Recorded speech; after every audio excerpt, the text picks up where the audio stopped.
Hi, welcome to Cut Both Ways. I'm Kiki, and Ray isn't here just now, but he will be later on in this episode. Lots of spoilers today for Pixar films because we are talking about Encanto. And maybe spoilers for Civil War as well. That's about it. Enjoy! Here we go. All All right. Where to begin? So we were originally going to do The Kingsman, but because of the pandemic and all the lockdowns. Yep, that's right. We are back in lockdown. I think that we must be the only country that is still having lockdowns. I actually don't know, but I think that's true.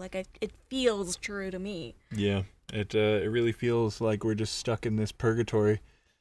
Yeah. So we couldn't go to the theater and we couldn't get a good copy online, and I don't think we want to watch something of low quality and sort of judge it because we're not getting the accurate experience of it. It wouldn't be any fun for us anyway, and Yeah. we're really just doing this for ourselves. Exactly. So we're going to talk about another thing we watched this week, which was Encanto. yeah, not this week. We watched it maybe 2 or 3 weeks ago. Did we? I don't remember. Yeah, maybe 2 weeks ago. No, it does not feel like it was that long ago. Well, yeah, and then we didn't initially talk about it here because, I'm a huge animation fan, but it didn't feel like anyone would want to hear my thoughts on Encanto. I thought we should do it. Yeah, I know, and now that we have to kick Kingsman off for later, or rather, it's called The King's Man. The King's Man. I honestly think, even though I have not seen it, I think it would probably be bad. I have this weird feeling it's going to be bad. I'm not sure. I'm really hopeful. I really liked the first movie. Of course, I'm always hopeful that a film is good. I kind of liked the first movie and I kind of liked the second movie, but neither of those films were movies where I was like, this movie's fucking so good. Really? Okay, well, I'm a fan of the genre. I love, a good caper type plot. I don't know that they ever got to the caper level that I want. They were more like action films, I would find. Yeah, but you know what? I am a big fan of the genre. Man from U.N.C.L.E. came out at around the same time, I want to say, as the first Kingsman movie, and I love that film. I've actually never seen Man from U.N.C.L.E.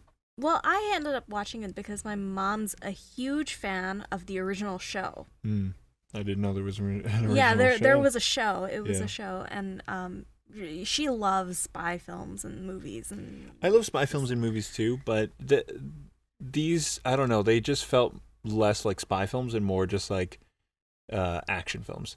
Yeah. And to sort of, kick this car back into the right lane, it's been a long time since I've seen a Pixar film. Has it? Yeah, I think the last, most recent Pixar film I saw might have been WALL-E. Oh, wow. Yeah. WALL-E? No, surely not. I'll bring up a list, but I honestly love Pixar films so much, and I just don't have any other friends that enjoy watching Pixar films, and I just don't like watching and doing things alone. We have to watch or I all don't of like them watching alone. films alone. I love doing lots of stuff alone. We have to watch all of them now. Yeah, I mean, I thought that was the plan. I thought we talked about this. I think I saw Toy Story 3. I think that technically came out after WALL-E. Yeah, what's the last one I saw? Let's see. So I have not seen Cars. I have not seen Soul. I have not seen Coco. I have not seen Up. I haven't seen Soul or Coco. You haven't seen Up? I haven't seen Up. I haven't seen Luca. Luca was a film actually I really wanted to watch. I really want to watch Coco and Soul. Yeah. I think I watched, what was it called? Outward? Inside Out? No. I did watch Onward, yes. I have not seen Inside Out. I have not seen Inside Out was Onward. Okay. I have not it wasn't seen... for me. You know what? A lot of people loved Inside Out, and I'm glad that it was there for them. Yeah. It was a great movie. It was good. It just didn't really quite hit me in the heartstrings. Good Dinosaur I haven't seen. Finding Dory, I guess, technically is the last one I saw. I started watching The Incredibles 2, but I didn't get all the way through. You've seen Finding Dory and you haven't seen Up? Who are you? I'm Ray. Who are you?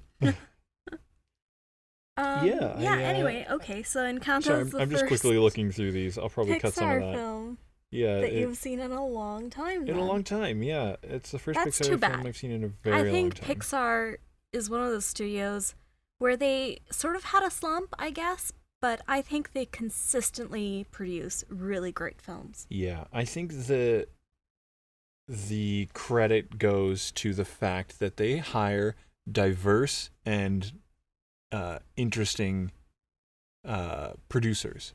Mm-hmm. So Well, and diverse and interesting people. I actually do know a couple of artists who went on to work for Pixar. yeah, And they're some of the most fabulous people I know. So, yeah, but they don't allow these productions specifically, not just specifically, but the most credit goes to when they do films that are specifically about certain cultures. So when they did the I haven't seen it, so I don't remember. Coco, I remember they talked about how they've hired all these like people that are like South American yeah, and and they that's know why the culture. I really do want to see Coco. It's Yeah, been they- on they my know list the for life. a long time. But like you, I don't often find yeah. someone who will watch a Pixar movie with me. Even as far back as Brave, I remember them talking about how like, oh, we want to make sure we have like people that understand the culture and that understand the like, and they did a great job with Moana, which I guess is the last culturally Moana. diverse I've seen film Moana, but I that didn't. I've seen from them. I didn't. I also saw the yeah. Princess and the Frog. Princess and the Frog. Yeah. And that was also well done. Although I think they've gotten better in that regard. I think Princess and the Frog was not Pixar. No? Do you No. think it was just Disney? I think so. Yeah. Yeah, it may have been. It may have been DreamWorks. Yeah. Yeah, I don't know. So, Uh, like, it's not that I like wasn't interested in watching any of these Pixar films. I would just see them out, and then I'd be like, okay, I'll go watch that. And then none of my friends want to watch those kinds of films. They all want to go to the MCU films, and I'm like, well, No, like I'll go with them to see the MCU films. But this is going to be such an unpopular opinion, but I think Pixar is a way better studio than MCU. oh, I 100% agree with that, and I think we've talked about this before, where Pixar is the only studio that consistently nails a spectrum of tone. To say that they nail loss, I think is the main thing we focus on, is sort of reductive of what they do. Yeah, they also really capture. They capture glee. They capture that like childhood, family, like yeah, those families. family They have really moments. strong Yeah. feelings of family and like believable family. Oh yeah, Specifically in Yeah, Encanto, absolutely. like oh my god, the amount of accuracy with how family treats it's family true. Yeah, is beyond accurate. yeah. Like as someone who comes from a pretty large family, like my family's mostly from England, so like the comparisons are sort of stop at the size.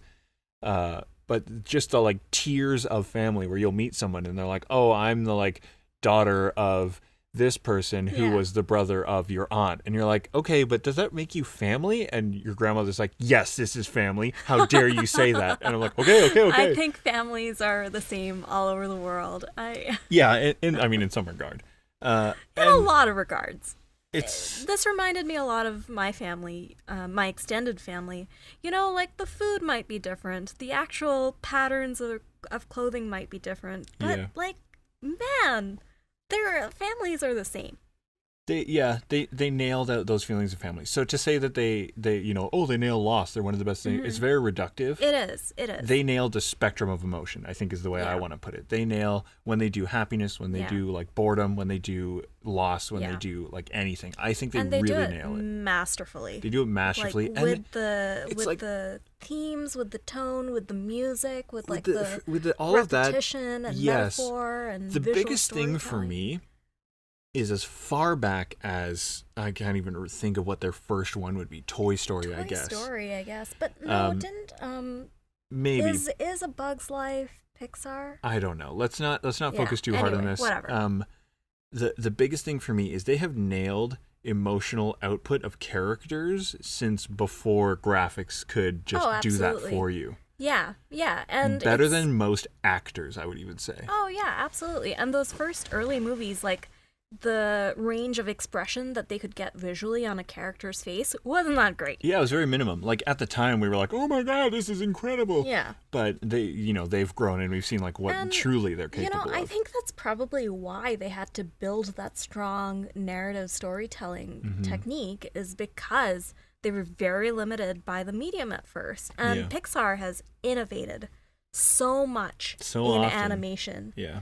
Like, it's More than just just incredible. animation. A lot of their technology goes on to do other things. Oh, absolutely. Oh boy, I wish I had remembered this before right now. There's one of those hilarious stories, like that bread sorting story, where Pixar made some technology for animating, and then it went on to do some like life-saving thing, like the story about the bread, where someone made a scanner to scan what sorts of breads, and then they're like, "Oh, there's cancer cells." Cancer, yeah. Yeah. I've heard that. Yeah. See if you can find it. I'll see if I can find it. But yeah, as far back as Toy Story, they've nailed these like the expressions of characters, and the technology's sort of caught up with them now. Is the only thing I could say. Oh, I'm very excited to see what they innovate next, because in Encanto, like the flow of the fabric.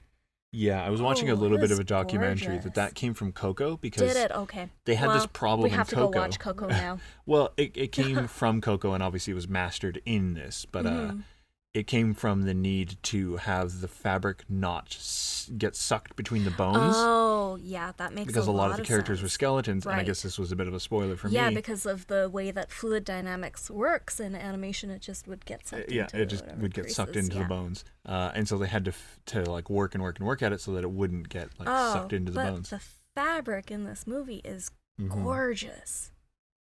And I mean the animation obviously, but also just the like pattern and like Mirabelle's, the embroidery on like Mirabelle's clothing, and like especially her little bag. Oh, I love that bag. I wish I had it. More than just the fabric, even the like look of plants in this film I think was incredible. The like the lady who her power is like making plants and stuff. The like vibrancy but like accuracy of them just felt so surreal. It was so weird. I would have loved to see this film in like ultra IMAX, like HD, like with VR goggles on. I think this is the kind of film that I would like that with. I was gonna say, we did actually watch it in theaters in IMAX. Did we watch it in IMAX? Yeah. Or did we watch it in 3D? I don't remember. I don't think we went to see it in IMAX because I don't think it came out in IMAX. Okay. We went and saw it in 3D then. But yeah, the animation was gorgeous, and like, can I just say, the hair? This is huge for you. It really is. This is the first time I've ever seen a character on any sort of media who has hair that looks like mine. Yeah. I mean, I really like. I'm not Latin American or South American, but my hair looks exactly like Mirabelle's. Yeah, like right down to the haircut. yeah, and I think that's really important. Yeah. I mean, Brave probably came close, just in terms of the like incontrollable and like monstrousness of it. But obviously, hers is much longer than yours. Well, at that time, my hair was that length. Yeah. Yeah. So it is cool. It's so good to see that. That's exactly what I want. I want these films to not just be these cookie cutter films. Yeah. And Pixar feels like some of the only people that are doing that. Each film is like vastly different from the last one. Yeah. Even the ones that are sequels, like Toy Story 2 and Toy Story 3, the difference between them is uncalculable. Yeah. Incalculable, really whatever. And yeah, I love it. I love that. No, honestly, if you stuck glasses on me and put me in you could cosplay as I really could. I could cosplay as Maribel pretty easily. I wouldn't recommend it. Well, I wasn't planning on it, but but yeah, and even all the actors in this, the voice actors did an excellent job. They really did. And you know what? They actually hired people with Colombian roots. Yeah, I noticed that just from like listening to it, because I recognized two voices. Did you? One was the Mirabel, the main actress. I only recognized her because of her singing, and I haven't seen her in the film that she sang in, which is weird. I'm so excited that you recognized her, because when I looked it up, I was like, you were like, "Whoa, oh, it's her!" God. Yeah, it's because I've been looking at her so often. Like I've been talking about her, and I've been sort of like, everyone laughs at the fact that in Brooklyn Nine-Nine she has that like gruff, mean demeanor, and everyone sort of looked at her as that, and then when they see her in real life and she's this bubbly, like lighthearted, very high pitched She's person, a fantastic actress. that's the conclusion. You're like, oh my god, I had no idea. You're such a good actress. Yeah. And she was in a film called, I think, In the Heights. Okay. That was a musical. Oh, okay. And I was very excited to watch it. I never got around to it because I don't have any of my friends musicals. besides you that like musicals. And so I never got around to watching it, but I remember watching the trailer and being like, oh my god, she's like a good singer and she like sounds so different. This is so cool. I'm so excited. I didn't realize that you actually like actively really like these movies. I thought you were just putting up with me. Bit of both. Bit of both. But yeah, as soon as she started singing, I was like, oh my god, it's her. It's totally her. And then also I immediately recognized that Bruno was John Leguizamo. Okay. Do you know who that is? No idea. I was thinking about this, whether or not like you would know him and what movies to talk about that you would know that he's in, because he's not in a lot of movies that I think you would watch, but there is one. Do you remember the Romeo and Juliet movie with Leonardo DiCaprio? Yeah, I do. He's oh my god, I can't remember the actor. I like remembered it and then forgot. He's Tybalt. Oh really? He's wow. the beach. They're like with the guns. That's really funny. Yeah. Oh yeah, that movie was interesting. Tybalt, is that how you say it? I don't remember. Yeah. Tybalt is fine. Tybalt is also fine. It's been years since I saw that film or an adaptation of Romeo and Juliet. But Yeah. so yeah, the other thing I wanted to talk about was not that we've like talked about much yeah. already. Stephanie Beatrice? Who's Is that how you say that? She plays Rosa. Rosa. Yeah, and Maribel. Her parents are Colombian. I didn't know that. I mean, obviously, why would I? Oh, I didn't know her actual name. Yeah, Stephanie Beatrice. Beatrice, maybe it's with a Z. I'm not really sure. I'm not sure either. Sorry if we're mispronouncing it. Yeah, I didn't know that, but her parents are Colombian, and so this was a very personal project for her, I imagine. Yeah, it was probably a personal project for a lot of these people because absolutely. like how often do you get to work in a big production, like big production that you know is going to draw a lot of eyes about your culture? Yeah, exactly. Well, I don't know. Hasn't happened for me. Exactly. And I really think I'm hoping Pixar goes there because they might be a bit scared because of, circumstances within the world.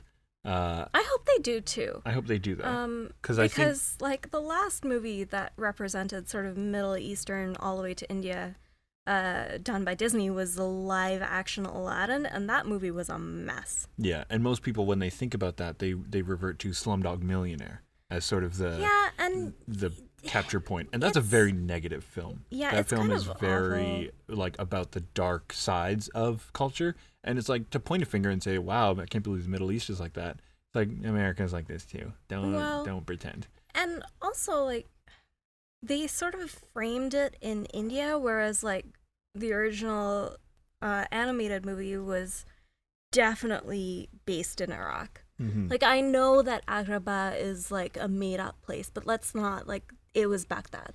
Yeah. That it was, and yeah. So, that movie upset me in so many ways. I don't think we should get into it. No, I never watched it. I never watched the live action. Oh, Aladdin good. Yeah, film. do not support this. It was awful. I was excited. Like, I don't watch trailers, right? Yeah. So I was excited. I was like, oh, there's going to be an Aladdin live action. It looks really cool from it's the the poster. perfect film to adapt for live action too. So I'm so upset. I was very upset. Yeah, Anyway. I watched the live action Beauty and the Beast, and after that I was like, never again. Yeah. I'm not giving them my money after this. Yeah. You know what? Disney live action needs to take a couple of notes from Pixar because it needs to not take any notes from Pixar. It needs to put away all of its notes, put them in a box, and never open the box again. Because live action adaptations of cartoons defeats the entire purpose of having a cartoon or animated feature. It probably does. But you know what? If they wanted to do a live action Aladdin, I would have been like happy about it. I would not mind watching a live action theater adaptation of Aladdin. Oh yeah, that would be very cool. That There would be is very cool. actually I'm a sure. Broadway I think adaptation. I saw an adaptation back in like the 90s when I was like 7 or 8 years old. Because I remember I had a little Aladdin sword that I fucking loved that sword. Oh, that's very cute. Yeah, that's one of my favorite jokes of all time is that like, he's got a sword, you idiot, we've all got swords. And then he like, and then runs away. That's still to this day one of my favorite jokes of all time. That's very cute. Yeah. I can just imagine little Ray.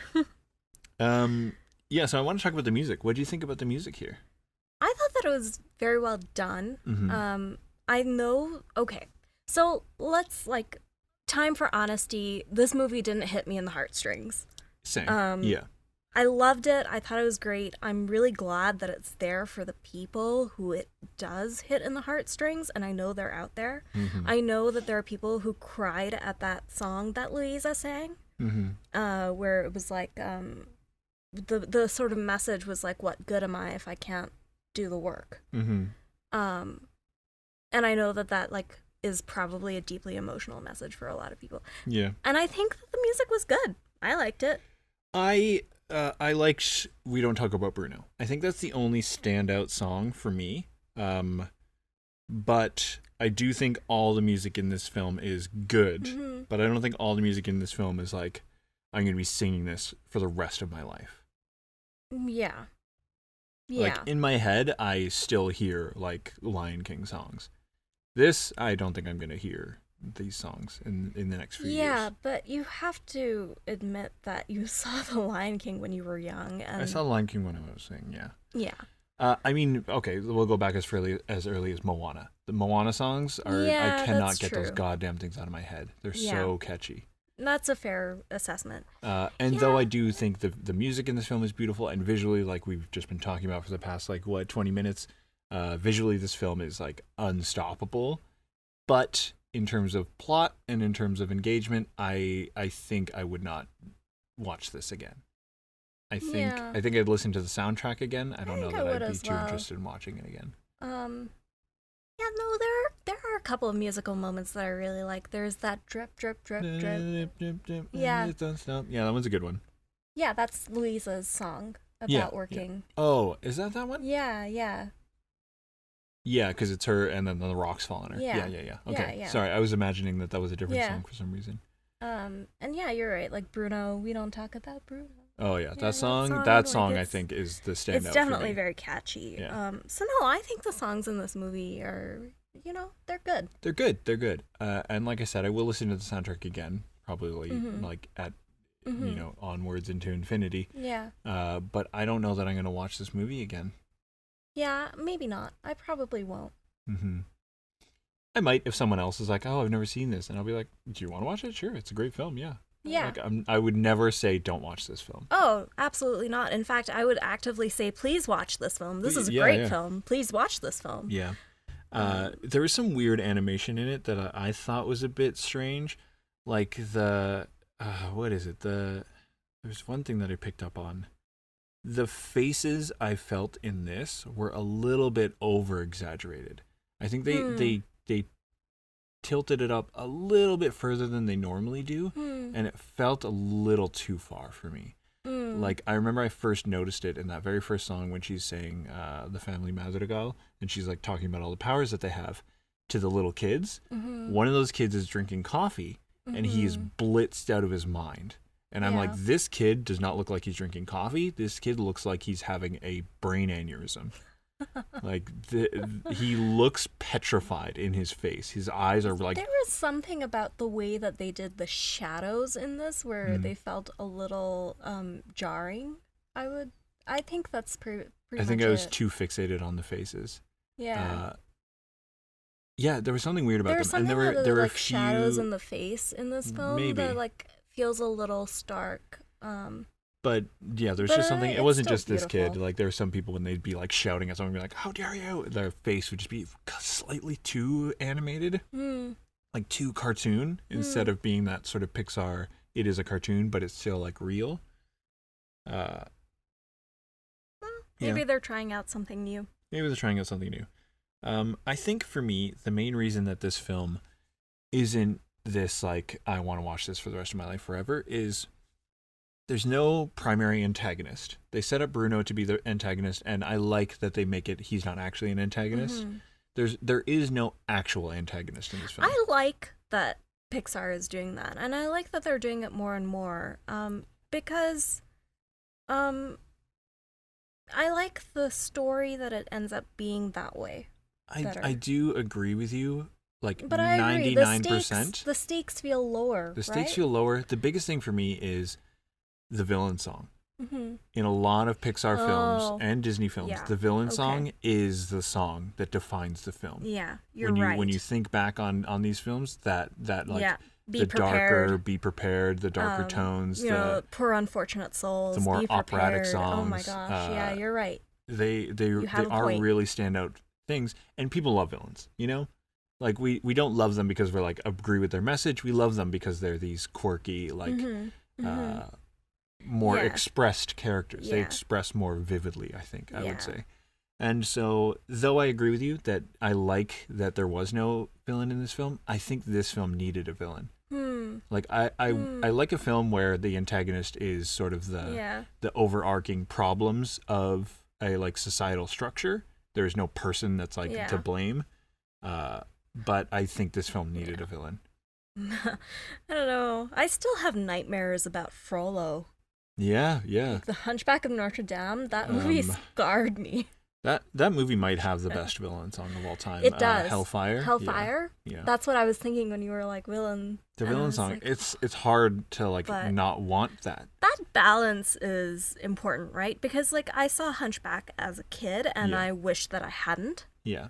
And it's important to remember that Pixar movies are for children. They are for children. Like And they can be rather scarring with like Yeah. the vivid imagery. yeah, exactly. So the main villain that I want to bring up, or the main film I think that I want to draw a comparison to, is Moana, because that's the last one I've seen, and I think it did a good job. It did a good job of having a villain that didn't quite end up being a villain. With I can't remember her name, Mother Nature. I can't remember what she's actually called. Oh, right. I'll look it up. Don't worry. I forget exactly what we were just saying. We just took a pause to You wanted to look some compare stuff. I want to compare a little Moana. bit to this, but specifically, Te-Fiti is not necessarily the antagonist because she doesn't ever speak, I don't think. But she is sort of this primary obstacle that they have to overcome. Honestly, I think Maui is the evil in Moana. Like A not little the bit. evil, but the villain. He's the villain, but then even then, they do have the crab, Tamatoa. Right. The crab. So there, Oh, and he yeah. does get Yeah, his you're villain right. song. He does. So I really do think that you can draw an example where Yeah. this film maybe necessarily didn't have a primary antagonist, but they did have a villain song, and they did have a primary obstacle. Yeah. In Encanto, it didn't get that primary Yeah. obstacle. The obstacle was this family just kind of doesn't communicate very well. They have this sort of Well, like... no, they did have that obstacle of like if this valley for some reason disappears, we have these invaders or whatever who are going to destroy our village. That's who they were like fleeing from.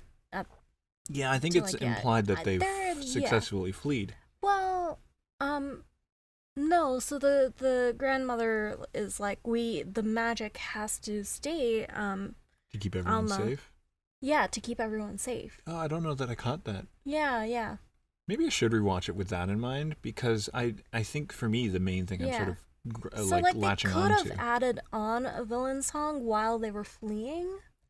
and Yeah, that might or when they have that moment where the mountain splits and they go past it, have like some of the invaders show up and maybe have a little bit of a like, oh, finally we can get back in the valley, and then they have to seal it up again. Yeah. Something you could do something there, maybe not a villain song, but at least have Yeah. a tangible villain. I think would have helped me a lot. Yeah, and while I agree with you, like the drama of the villain song and like an actual villain character is fun, I really like that we're moving away from that. Yeah, because singular people aren't responsible for all of the world's problems. Well, exactly. Yeah, it's easy to like point at the boss of a company and be like, you're the reason the company failed, but it's like there's way more than just that. Yeah, and I think that's why I love the new Pixar movies so much, is because they deal a lot with human complexity Yeah, in ways that are sort of bite-sized. yeah. And that are easy to process and easier to understand. So I don't know what the right balance is there. I don't know. They got very close with this. I think in this movie, Encanto, they got very close to what I would call the perfect character arc. Yeah. Yeah, and you know what? We don't talk about Bruno. That is a great song. Like that's a bop. Oh yeah, that is a for bop. sure. It's a bop for sure. And I love Bruno's character. Yeah, I I think think he's very so cute. great. He's very I cute. want to like be his friend, and I want to just like hang out with him. Yeah, he's very cute. I Yeah. like him a lot. Um, I like all the characters in this. There isn't a character that I could point to and say like, oh, I wish they weren't in this. Yeah. You know? And I think they did a really great job with the characterizations, but I think they also did a really great job with like the range of hair textures and skin Yeah. colors that can exist within a single family as well. Yeah, that is a Um, very good point. I think a lot of people get hung up on Latinx and South American culture and view it as darker skin tones, but it's like the spectrum is there yeah, too. the It's spectrum all is there. over. And that's just true of any equatorial community. Like the hair colors and skin colors vary widely. Mm-hmm. And it's so nice to see that portrayed so accurately. Yeah, I mean, as a white person, I only know so much within my bubbled culture, but from what my friends who are, from Yeah. South America, I have friends from Brazil and stuff like Yeah, that. yeah. They are like, this was awesome, this was so good. So I'm going to Yeah. take their word for it that they are correct in saying this was done very well. Yeah, I'm not I saying think it necessarily so too. just And, myself. Yeah, again, like I can't really say as myself, but I think this is representation done better. Mm-hmm. Maybe it's not perfect, maybe it's not like representation done exactly right. Yeah. But I think it's so good. Like yeah. I think it's good because the other thing that tends to happen with films like this is the plot becomes something that is very centrally like cultural to that point, whereas this is very universally yeah, I thought like they did a great understandable. job. My understanding of it is that the basis of the Madrigal family and like this sort of magic is based in Colombian folklore. Yes, perhaps. Yeah. I think it's more the casita is like, the very important, like taking care of your actual house. Yeah. Your house is like a literal person that you like not worship, but you like is part of the family. Yeah. But what I'm more saying is like it tends to be in films like I'm trying to think of a good example, like The Wish Dragon that we just watched. Though I do like that movie and it is a good film, the central plot of it is a very cultural thing. It's something that has to do within that culture, like someone getting this dragon that grants you wishes or whatever. It's very cute. It was very cute. It's okay, so it's funny that we talked about Aladdin earlier because the Wish Dragon is a version of the same folklore. Yeah.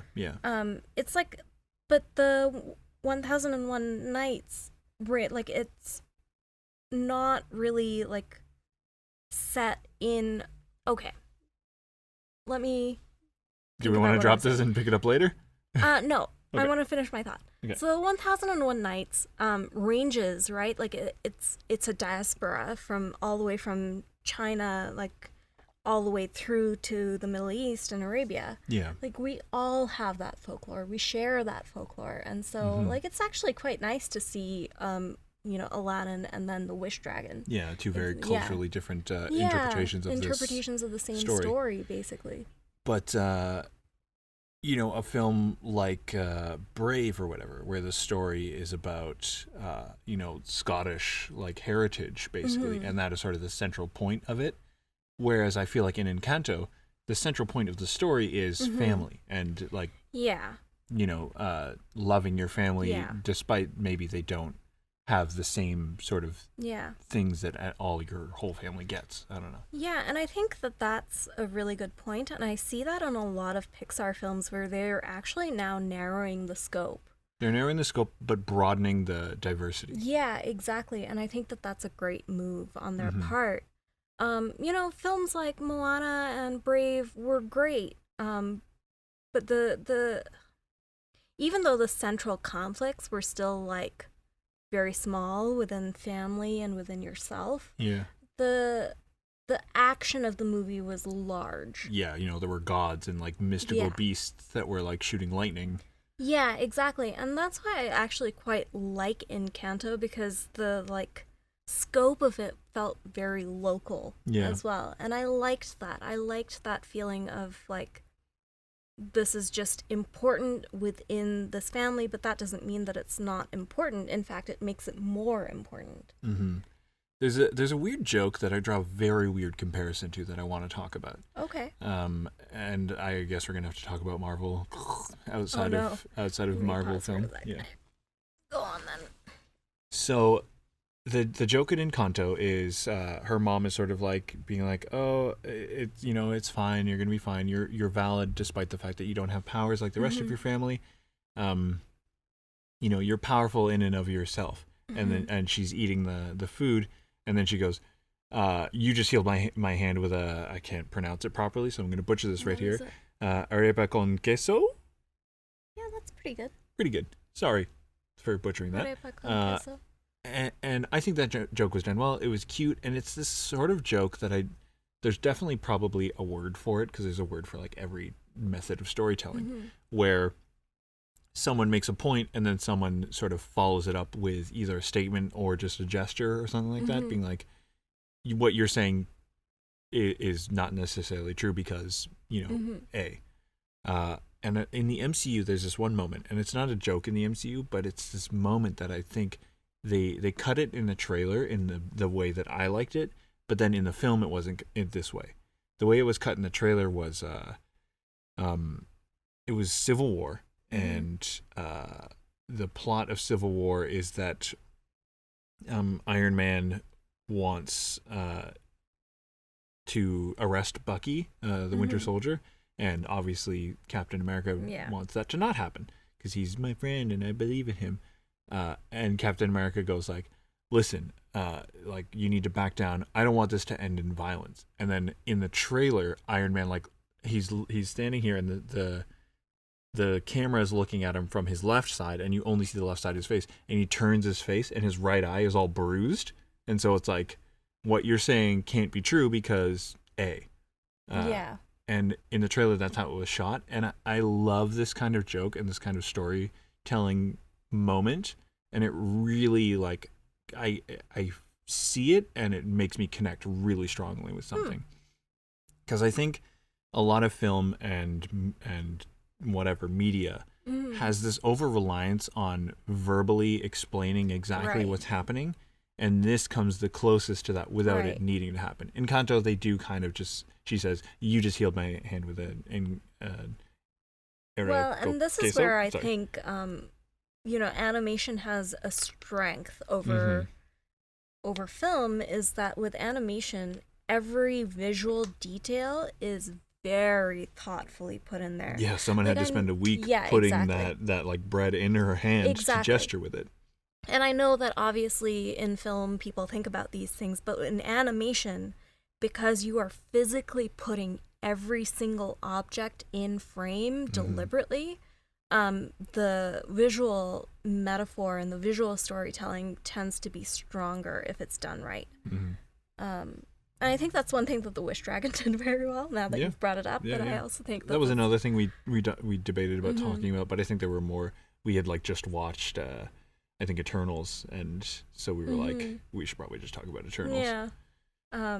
Maybe we should talk about the Wish Dragon at some point. I really loved that film. I think I feel the same way about that I do about this, where though I loved it, I don't think I want to watch it again. Yeah, that's fair.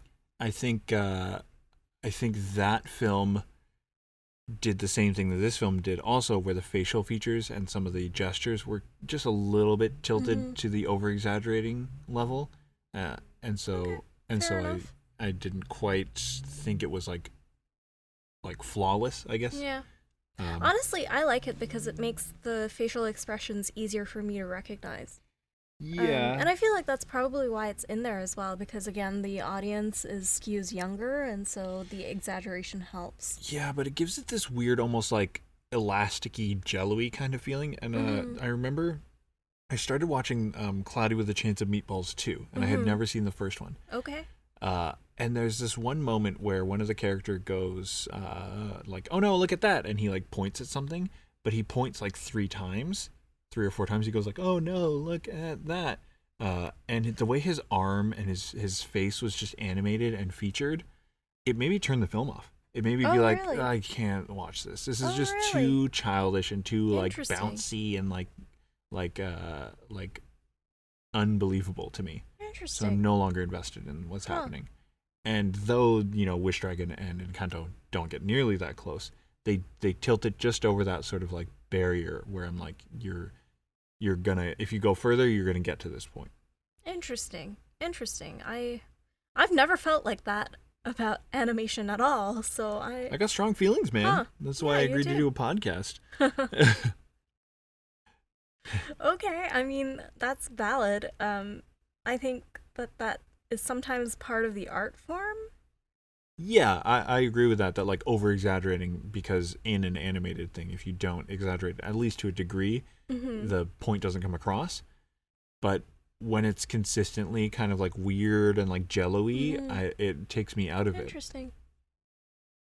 Well, sucks to suck, I guess. Yeah, thanks. Um so uh-oh, I have nothing else to talk about. Oh no. Oh no. Um. Wow. I I had think we talked something else really that I fast wanted- and really like densely, and Yeah. we've gone through a lot in just a short amount of time. Yeah. We got about 20 minutes left. We could talk about something else. Make this a double feature. Talk about, what else are we watching? We're watching The Mandalorian season 2. We're watching In preparation to watch Book of Boba Fett. yes. We're also watching Shadow and Bone, but we haven't finished We either haven't of finished those. either of those. Yeah. Yeah. No, just give me a sec. There Okay. are probably other things that I want to say about Encanto. Yeah, we can take a pause. Oh yes, there is another thing that I wanted to say about Encanto. Okay. I wanted to ask you actually, how do you feel about the fact that Mirabel never gets any sort of powers? And also, how do you feel about at the end where the house becomes magical again? I hated that. I like that Mirabelle doesn't have powers and that she has her sort of own independent it's like the point of her isn't that she's another powerful member of the family that has these magical abilities. I agree She's with just you. a good person, That's exactly how and I felt about that's it. fine and makes her equally Yeah. valid as these people who can lift buildings. Yeah. But I did not like the fact that at the end of it, everyone got their powers back. Mhm. I would have been fine if the end message was the community comes together, rebuilds the house. Now they're just normal people. Mm-hmm. I thought that is what was going to happen. Yeah. I mean, okay, I'm okay with them getting their house back and their powers back because, again, this is a children's movie and you want that to end on that high note. Mm-hmm. But yeah, I'm really glad that Mirabelle never gets any sort of super magical gift. Because the point of the premise of the movie was that she's a little bit of an outcast in her family because Yeah. she's a little different. Yeah, She's a little differently abled than them. Yeah, Right? and I relate to that, not in the abled sense, but I am, among my family, I am one of like 2 males. Is that right? Yeah, I have such a very heavily female family that, and I don't like the other male, my uncle, I think, ooh. So I'm not like outcast, I guess, I'm not nearly as Yeah. outcast to the same level in regard, but I am, if you look at my family, I am different. Yeah. Yeah, I think that's a fair assessment. Yeah. If you look at your family, you're different. Yeah. Yeah, so I really like that they don't fix that, like fix in quotation marks. I like Yeah. that they don't try and fix that in the end because it's not something that's like a flaw in Yeah. Maribel, you know? I agree with that. I mean, it's a good way of talking about people who are differently abled without making that the plot of it. Someone who's Mhm. like in a wheelchair or someone who's, Yeah. blind, deaf, XXX. Yeah, I mean, I heard this great metaphor, and I Mhm. don't know where to attribute this, so I'm so sorry. Of like, imagine a community just like we have right now. Everyone's just the same.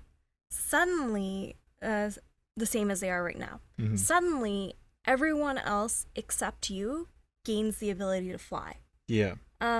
This is fine because you're not currently disabled, right? You can still do everything in life that you could before, and so can everyone else.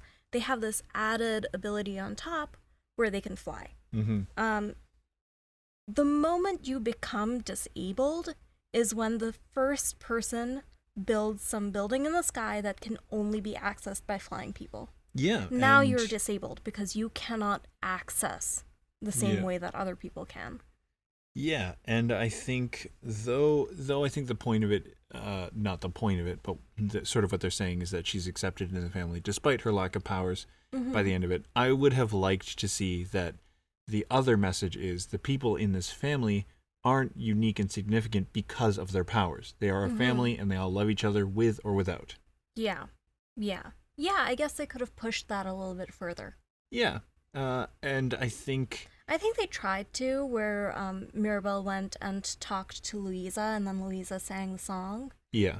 Of like, and I think they like tried to put that across, where Louisa is like an important person to Mirabelle, regardless of what she can do.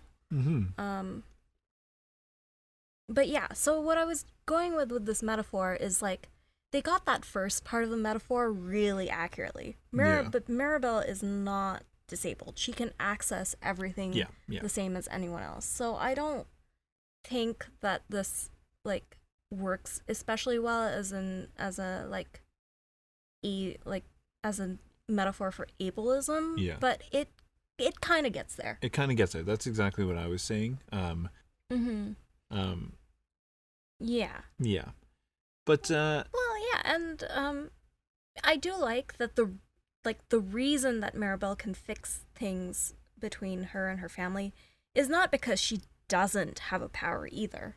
Yeah. It's just who she is. It's who she is, yeah. And it's not like they reveal your power is fixing the family at the end. Yeah, exactly. And I was really scared of them doing I was that. really scared of them doing that too, and I'm really glad that they didn't. Yeah. And doesn't the mother, not the mother, the grandmother, sorry. Grandmother? Alma. Great grandmother? Alma? Yeah. I'm just trying to think of like the family tree and how far back she was. She's the grandmother. Alma, she doesn't have a power either, does she? No, she doesn't. Now I'm thinking that they're setting her up to be the new like head of the house thing, and that makes me a little like, eh. Well, it's not gonna get a sequel. Like, don't worry. I mean, you don't know that. Oh, how many Cars movies did they make? Okay, all right, fine, fair enough. But you know what? Cars movies were really popular with young kids. Yeah, I think that's why they got more of them, and they were more like lighthearted and childish. Yeah, I really think Encanto is going to be like a standalone. Yeah. As it should be, honestly. That's one thing that I like about Pixar is that they wrap up their stories and they don't plan for a sequel. And I think that's great. I think that's the way that everything should be written, ever. You should never go into a released, finished piece with the expectation that there will be a sequel that people will watch. Yeah, I think you really reduce the possibilities of endings when you do that. And I find that lately I have been looking for things that I know have ended. I did that with Hellboy. I had never read Hellboy, and then someone was saying like, yeah, it's really cool. Hellboy like has a really good ending, and I was like, oh, Hellboy ended? Because comic books and just like a lot of these like graphic novel style media will just never end. Oh yeah, and I don't watch or read anything that has not ended. Yeah. You know what? Name of the Wind broke my heart. Yeah, same. Yeah. I didn't know that he hadn't finished that third book in like 10 plus years. After that, I never read anything that didn't already have a conclusion. I thought it was like a 2 or 3 year kind of thing. Like he had just finished the A Wise Man's Fear, and that it had maybe been a year or two since that. No, I had no idea it's been that long. Yeah. I was very sad. Yeah. This is not to say, oh my gosh, no. This is not to say anything about Patrick Rothfuss. He's a wonderful he might author. Be the best writer of all time. He might actually be the best writer of all time. This is not to say that he owes the world a conclusion. Please don't not at take all. it like that. Like, if somehow Patrick Rothfuss hears this, thank you for what you've given us. Yes, absolutely. I'm just saying you also broke my heart. Yeah. Not by your own fault, though. Not by your own fault. You broke our heart by being so good. Yeah, exactly. Please live a happy and full life. Yes. Yeah. Doing whatever it is that you want to do and makes your life full and happy. Yeah, and Encanto, I think, because it has an ending like that, it's pretty significant. I do hope they don't make a sequel to it, but I don't in think my there's any head danger canon of now, this. everything continues on after it ends in a way. Like I you don't think think about there's what could have a. happened. Yeah. Oh, okay. Yeah. Of course. I don't think there's any chance they'll get a sequel. I don't I think mean, so I know either. like Frozen got a sequel Oh yeah, it afterwards. did, didn't it? Yeah, yeah, but that's just because like every child. Oh yeah, I was Like, working in a coffee store when Frozen came out, and the amount of people that just came into the store singing. Oh my god! yeah. Let it go. Don't do it. I will kick you out. That would be quite the challenge. No. You just put a little like sleeping pill in one of the sushi. I'll lock you in that elevator that I got stuck in. Just murder me in my sleep. Oh, I would never murder you. I love you too much. Oh, Oh, oh. I'd just throw you off a building and let the ground murder Aw. you. I'm just kidding. I'm gonna cut that. I mean, intimate partner violence is It's so number endearing. one. Yeah, it's number one murder. Like, Yeah. you are most likely to get murdered by your intimate partner than anyone else. Is that a threat? No. It's a statistic. Yeah. It's just a pointed statistic that you said while looking directly into my eyes. Where'd you get that knife? Oh no. Yeah, so this was a good film. I think Pixar has sort of crossed that barrier of the magic isn't running out. There was a time, I think, around Toy Story 3 and like when Cars came out that I was like, all right, Pixar has had enough films that the magic that they're creating is kind of run out. Yeah, I felt the same way. Mm-hmm. I think it was like just a I bit of a said, slump. Yeah, exactly. I think they had a little bit of a slump. I think that Encanto is great. I think it's great. It makes me excited for what's to come in the future. You know, and I think Onward was also really fun. I never watched Onward. I'm just citing like the two most recent Pixar movies that I've I seen. feel like Onward was very. It felt very pandering. That's the word I'm looking for. It felt very pandering because I looked at that and everyone was like, "It's a D&D movie," and I was like, "I don't like this." Yeah, I don't think that it's as much pandering as you think it's going to be. Yeah. Onward is really about brotherhood. Yeah. About like average brothers, by the way, who Yeah. just like happen to play D&D. Mm-hmm. And I think that like story was actually great. Like I thought that it was a great movie. Won't be able to relate. I only have sisters. I know. Well, but I know what you mean. yeah. I makes think me that's the really main reason excited. I didn't watch it, and the other side reason of I don't watch movies alone usually. Mm-hmm. It makes me very excited to catch up. Right? I haven't seen Coco. I haven't seen Luca. I haven't seen Soul. I think And it Coco and makes me very Soul are the excited. only two that I'm excited for. Luca looks a little bit kiddish. It Mhm. looks a little bit for younger Mhm. kids. But Coco and Soul I think look really cool. To me. Yeah. Yeah, I really wanted to go and see Coco in theaters, Mhm. and then I just didn't have anyone to go with, so I didn't go. Well, we knew each other back I then. know. Yeah. Womp womp. Well, I think that is probably all. Mm-hmm. Maybe it's a little bit of a short episode, but I don't That's mind. fine. What's our engagement question of the day? Question of the day. Question of the day. I think I've got a good one. Okay. I think you've come up with the last few, and I think I have a good one. What is the next culture that Pixar should focus on? Ooh, I know you're going to say exciting. South Asian. Actually, I'm not. I'm going to say Southeast Asian. Southeast Asian. Yeah, Okay, because wow. if there's no So different than what I said. Wow. No, if there are cultures that get focused on even less than Mhm. South Asian, I think it's Southeast Asian Mhm. or African for that matter. Actually, you know what? All cultures, they're really do enough cultural diversity to say that there's any culture that is like well represented. But I'd love to see something that's set in like Malaysia or Thailand. That would be cool. That would be very cool. I think I agree with you, but I want to like sort of go through ones that I think I would be very excited for. I think an Australian one would be pretty cool.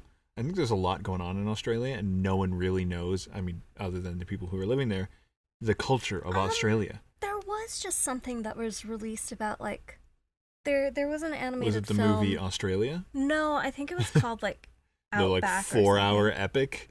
I used to love that film. I remember I was working in the movie theater when that came Outback. out. It is called Outback. It's about like dangerous Australian animals that are actually kind of cutesy. That's cool. Kind of cutesy. Maybe we'll watch that, but I think I'm mostly talking Pixar. I want Pixar to do. Yeah, I think this skews towards younger children as well. So. Yeah, and it's about cutesy animals as opposed to the culture of Australia, and there is a culture there. Yeah.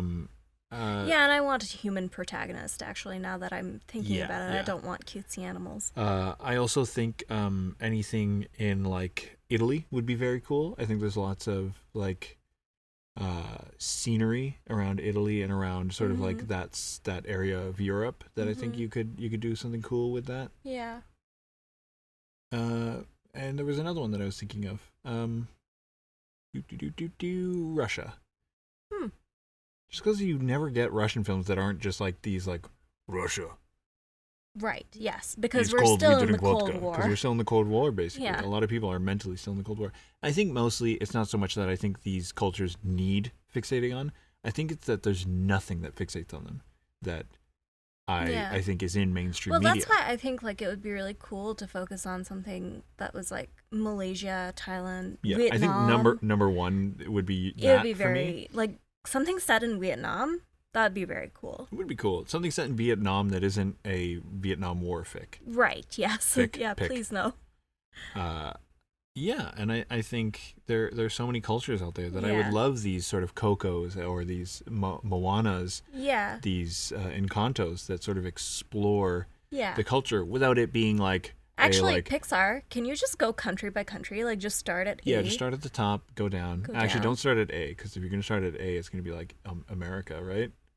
They don't need it. No. I mean, skip A, go to AU. No, I mean, don't skip Albania. Okay. They never did anything to you. Just skip AM. Okay. Yeah, just skip the United States. Yeah.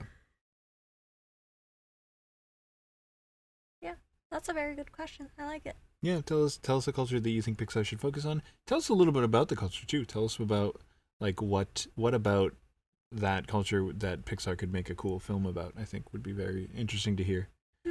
And, like, in case it isn't clear, I know maybe mostly we upload to Spotify, but we do upload to YouTube now. It's true. So check us out there. It's very easy to comment on YouTube. I don't know how people would have been messaging us on Spotify. I don't know either, but it felt like the right thing to say. Yeah, maybe we should put an email out that people can sort of send stuff to. Yeah, that'd be cool. Or make a Facebook group. Instagram, Start Facebook. Instagram actually is probably a good idea. Yeah. Start an Instagram page. Let's do it. Social media. Social media. We know how to 2022. No, we don't. This is very scary. I barely know how to human. Bye. Bye.